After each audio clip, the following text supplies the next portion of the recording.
On this episode of DenziNow, we're getting through episode 24 of Kamen Rider Build. Well, folks, I'm going to start this off by saying something that I've never actually said, I think, in a review ever, as we've been going through one of these shows, and that is this.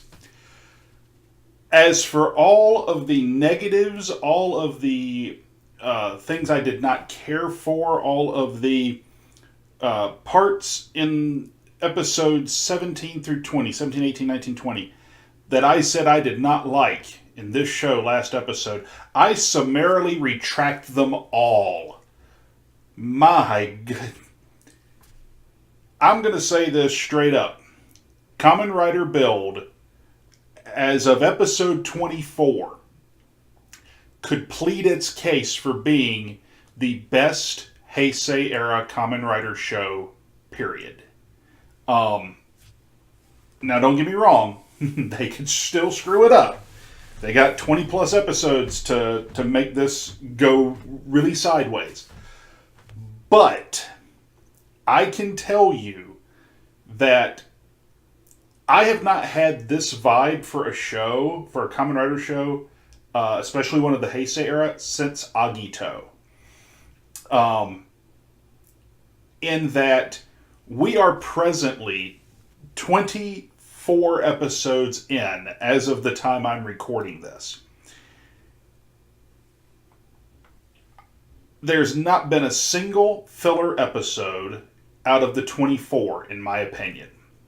Every single episode has introduced either a new concept or moved the story forward in such a way that you cannot miss it. It is serialized storytelling done very, very well. It is exciting. It is engaging. They balance the action with the drama. And I couldn't tell you who the actual bad guy is yet. I genuinely, I don't know. I could not sit here and honestly tell you who the big bad of the entire series is. I could give you theories, but I couldn't tell you point blank, this is the bad guy. And that excites me because I don't care. There are some shows where you watch and you don't know who the big bad is and you don't know who the central villain is by this point, and you're kind of sitting there going, oh my goodness, please get on with it. But when the show is this good, it is so good that you know there's a threat, you know something is looming, you know there's a big bad because there always is, and you don't know who it is yet, and it's so good you don't care. Welcome to Kamen Rider Build. This will be, and I don't know if it's something they planned, if it's on purpose, or if it's just a trend. If you're the last Kamen Rider show of an era, apparently you knock it out of the bloody park. Kamen Rider Black was the last of the Showa era Kamen Riders.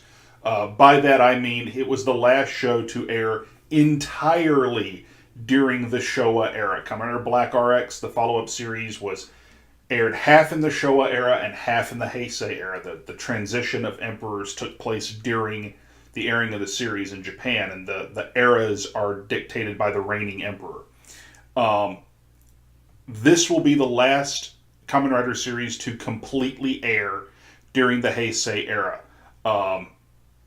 The reigning emperor of Japan is going to step down and abdicate, making way for his successor this year. And so it will be it's either this year or next year. But within the year, within a year rather, ish. And so the next Kamen Rider show will be the one that airs in between eras. Black is my all-time favorite Kamen Rider series, pretty much, period. And Build, if it's not the best show of the Heisei era, it may be the best of the fall Heisei Riders. Hands down. So, let's dish. We got episodes to talk about. Today we're looking at episodes 21 through 24. So episode 21 is The Unstoppable Hazard. 22, Victory of Tears. 23, The Phantom of the West. 24, A Man Called Rogue. Let's get right into it. Episode 21. This is the first full-on debut episode, the first full appearance of Kamen Rider Build's Hazard form, which is effectively a solid black and more menacing looking version of the basic build costume with trim colors including the eyes and the stalks, the antenna that come off of the eyes, matching the colors of whatever form, the default being Rabbit Tank, just like it is normally. And he can switch forms with the Hazard Trigger, just like he does anything else. But the deal with the Hazard Trigger, it's the forbidden item. If he uses it, he runs the very real risk of losing control of himself even faster than the Splash Driver will, in the way that Sento is seen to understand it, the words of Katsuragi, his old self, you will lose your sense of self if you continue to use this thing. Long story short, he uses it, and that's exactly what happens relatively quickly. And I'm going to tell you that episode 21, I don't remember seeing a finer episode of Kamen Rider ever. I probably have, but in recent memory, this episode, this is the benchmark for me for a little while. And I'm going to go ahead and gush on the episodes sort of bit by bit as we go. The Three Crows of Hokuto, Akaba, Aoba, Kiba. They wind up having to fight off the Hazard form of build, and in front of a powered down Grease, in front of his companions in the Three Crows, with no remorse, cold, methodical, chilling build in his Hazard form. There really is no other way to phrase this other than he kills Aoba. Not he destroys. This is not the destruction of a monster in a tokusatsu show. He kills Aoba. Aoba is in his monster, he is in his Hazard form, but he is beaten, he is helpless. There's no chance, nothing left, and for all intent and purpose, the fight is over. And yet, the Hazard form of build uses a standing version of the Rider Kick, not entirely unlike Kabuto, and just straight kills him. And the reason I use that terminology is because when you see the destruction of a monster in a tokusatsu show, there are particle effects and big explosions or other type of special effects or something, right? No, there is none of that. He kicks the man. It's a fatal blow. And Aoba loses his transformation and collapses.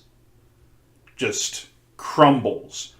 His transformation fades around him, and we see Grease rush to him, and what is effectively this moment of, I'll make you pay.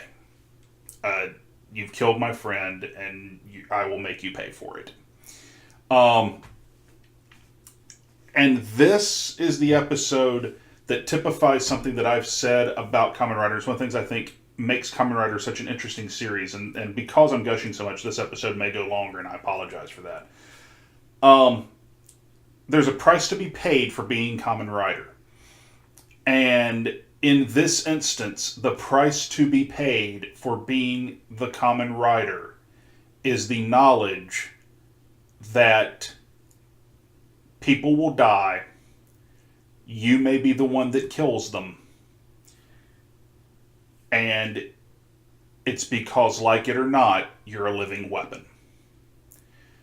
That's the story that comes of this episode. And we see Sento break down over the course of this episode and the following. Victory of Tears. We see the man break down and become a shell of himself. And that's all there is to it.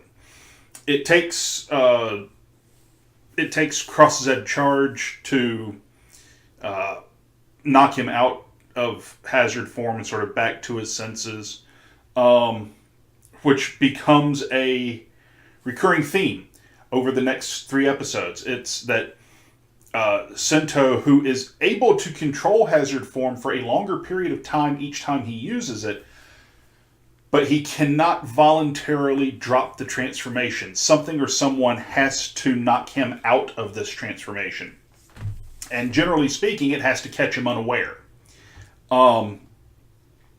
So it's an interesting concept. But episode 21, where the focus of the episode, Aoba bites the big one before the opening credits practically.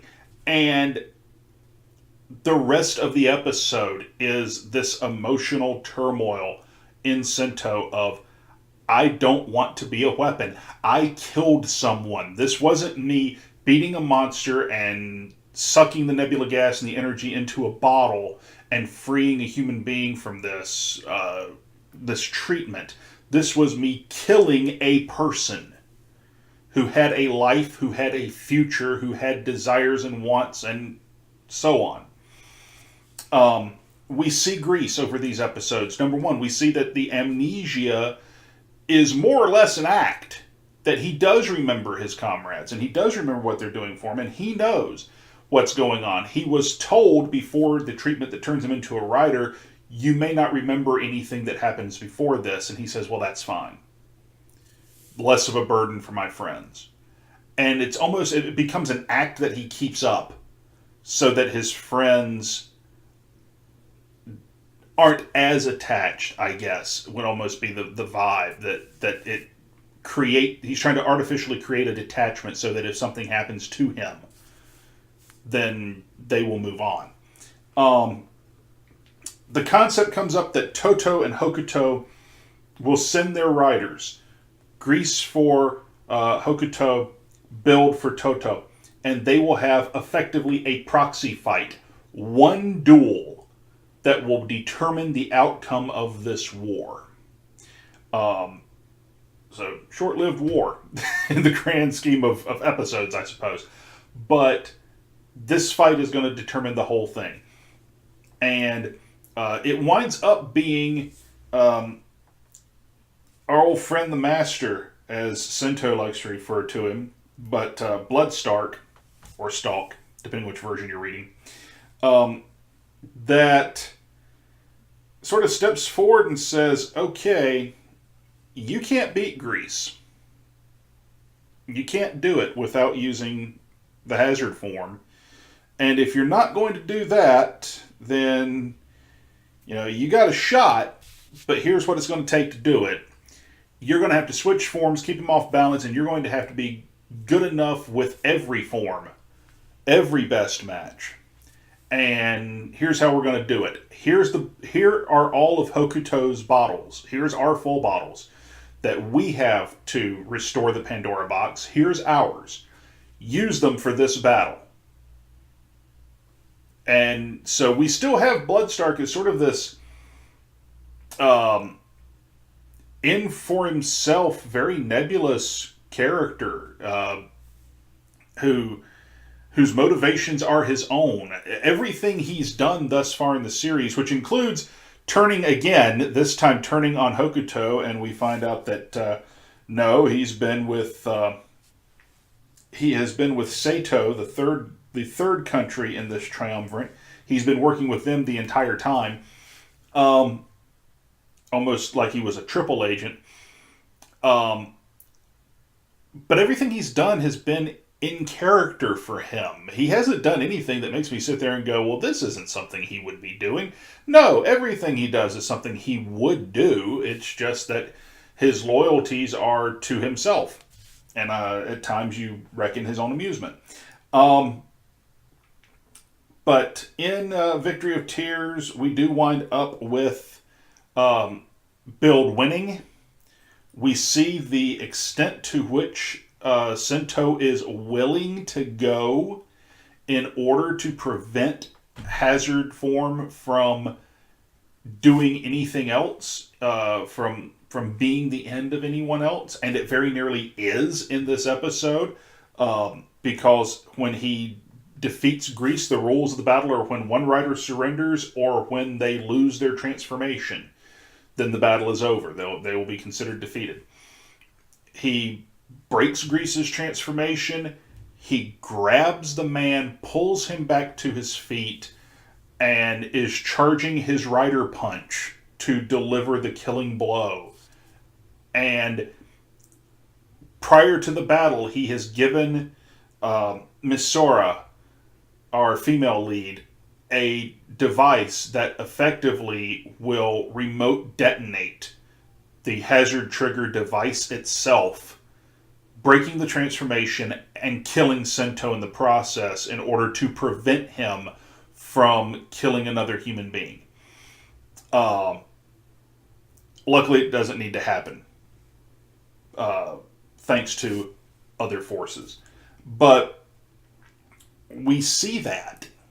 We see that this is the extent this guy's going to go to. He's not a pacifist, strictly speaking, but he doesn't want to kill anyone. He wants to preserve life, he wants to atone, and he wants there to be peace.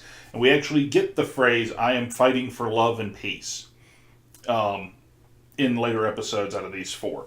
We also wind up with episode... We see in brief another Kamen Rider. We see Sato's Kamen Rider. In brief at the end of Victory of Tears. In Phantom of the West, we see that character in full. We also see Engine Bros and Rimukan Bros, who I'm going to refer to as the Funky Bros, only because, or the Gear Bros, because their suits sort of have a gear motif. Together, they are not unlike Night Rogue and Bloodstark in that they have very similar motifs to their costumes, but with different colorations and different detailing. Very much the same with the Bros here.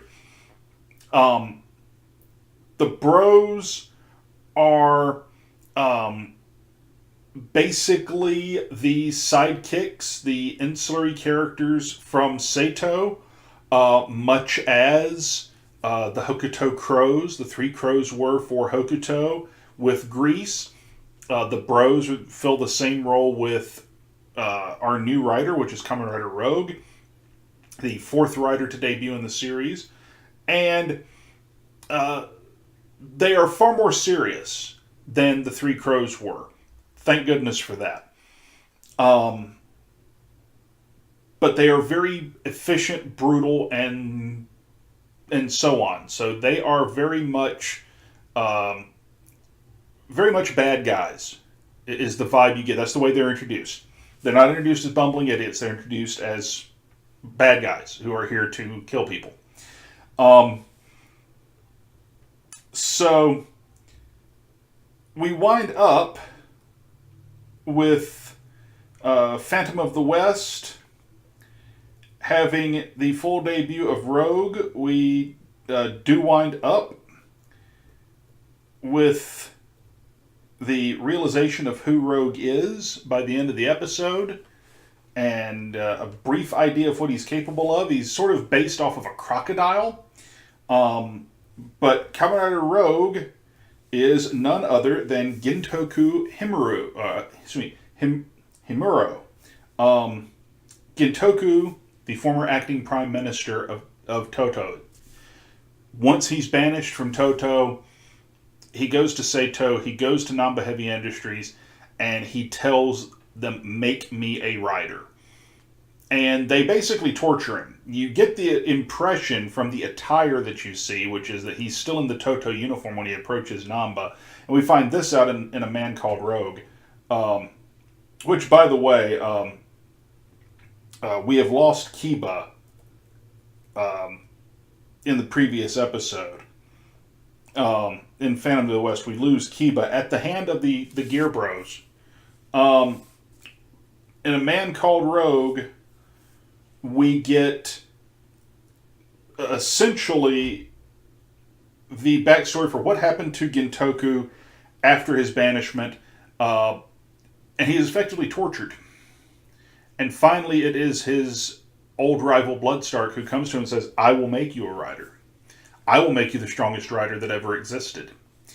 And we get that. When he's asked what happened, he says, I experienced hell. And he tells our heroes, you will not die here. You will experience the same hell I did. And we see him in this full, straight up Japanese Yakuza gangster movie looking outfit. Very much the badass in appearance.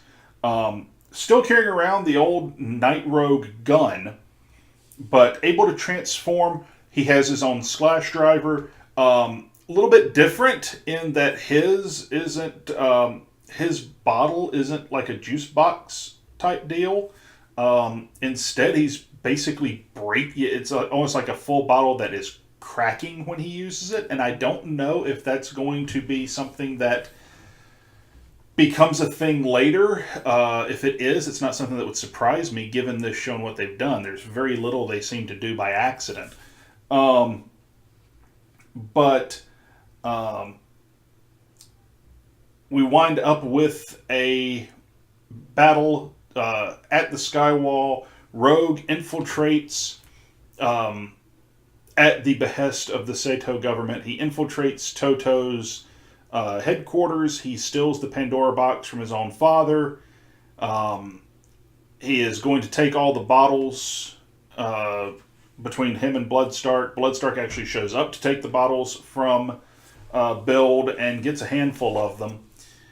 And we wind up with a fight between the joint forces now, I suppose, of Hokuto and Toto. So we have Build and Cross Z Charge, we have Grease, and we have Akaba, which is the last remaining of the Hokuto's three crows.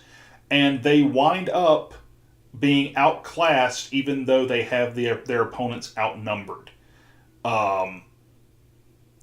Which is just very, very telling, because you've had this slow escalation of ability in the show, which is very well done.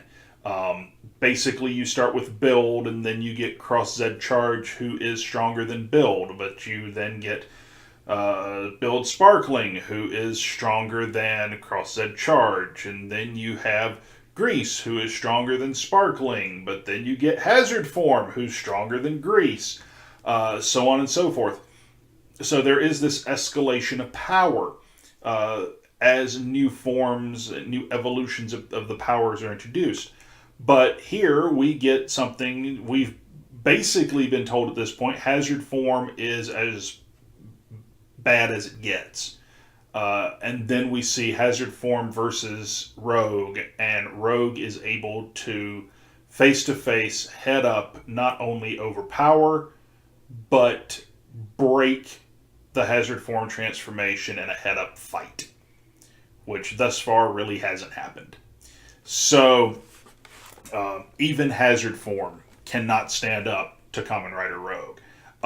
The Bros are enough to deal with Grease and Cross Z Charge. So,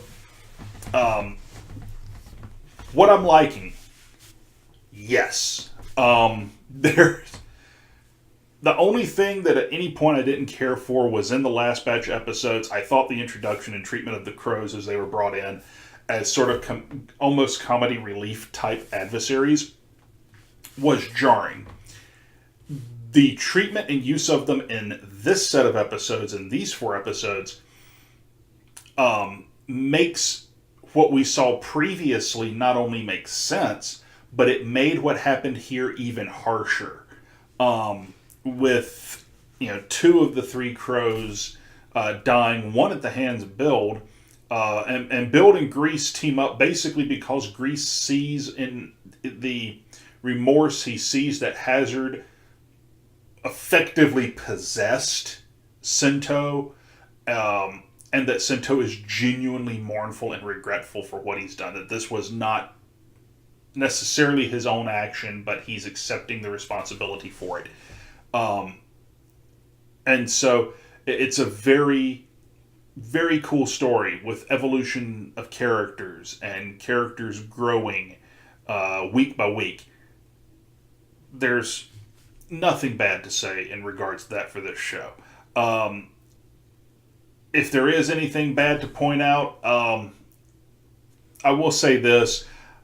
The music, I don't know who the composer for this series is, but they were either a fan of Akiba Ranger or they worked on Akiba Ranger, because one of the musical cues sounds very much like one of the cues from Akiba Ranger. And I mean really, really, really close to Akiba Ranger. And because of that, and I know that cue from that show, which is very much a parody of Super Sentai, parody / loving tribute, I tend to think more, it kicks me in the mindset of that show a little bit, which is, again, slightly jarring. But that, when that and a little bit of dodgy CG is the worst that I can point out in a Kamen Rider show, my God, they're doing good. And even the dodgy CG isn't dodgy by Kamen Rider standards, it's dodgy by normal TV standards. So, by Toku standards, the CG is pretty darn good. So, folks, if you are a fan of Tokusatsu, you are a fan of Kamen Rider, and you're not watching this show every week, I have no clue what you're doing. Watch it. What am I looking forward to? Who's the bad guy? That's what I'm looking forward to. I'm looking forward to the story. Good story, good action, character development. I'm looking forward to all of it. That's what I'm looking forward to out of Kamen Rider Build going forward. I see a lot of stuff and a lot of theory that it's Gintoku, it's Rogue, who is the bad guy. I kind of have the suspicion, other people kind of think that it's the Master, that it's Bloodstark. I kind of have the suspicion that it's old boy from Namba Heavy Industries. That's who I think the big bad's going to wind up being. And even saying that, I couldn't tell you if I wouldn't put money on it. So that's how good they're doing right now. So we'll see where it goes. I'm very much looking forward to it, and I hope you are too. 4 more episodes of Kamen Rider Build down, and we will be keeping up with this series all the way through, because good grief, it is good. So, next time we see you here on DenziNow, it's going to be me looking at the first 4 episodes of Lupin Ranger versus Pato Ranger, which I'm very much looking forward to. I did a live stream of the first episode, watching it live. So I'm looking forward to watching the first 4 episodes of the newest Super Sentai show. It looks pretty darn good and fairly amusing, and there's no way in hell it's going to be as good as Build, but it's got to be better than Ninja Steel. That's kind of what I'm holding out hope for. So I'm looking forward to checking that out. I hope you guys will stick around and check it out as well. If you liked the video, give us a thumbs up. If you didn't, give us a thumbs down. Hit that subscribe button and leave us some comments. We'd greatly appreciate it. You can support us here at Geek Carolina by buying the t-shirts or other cool merch. You can do that over at cafepress.com/geekcarolina. And you'll find links in the description down below, and you'll see all the stuff after the flip. Join us on social media, Twitter, Periscope, Facebook, all those wonderful things for all the latest stuff coming up from Geek Carolina. So, folks, until next time, when I'm going to be checking out some Super Sentai action on DenziNow, I'm Mike, and we'll see you next time on DenziNow.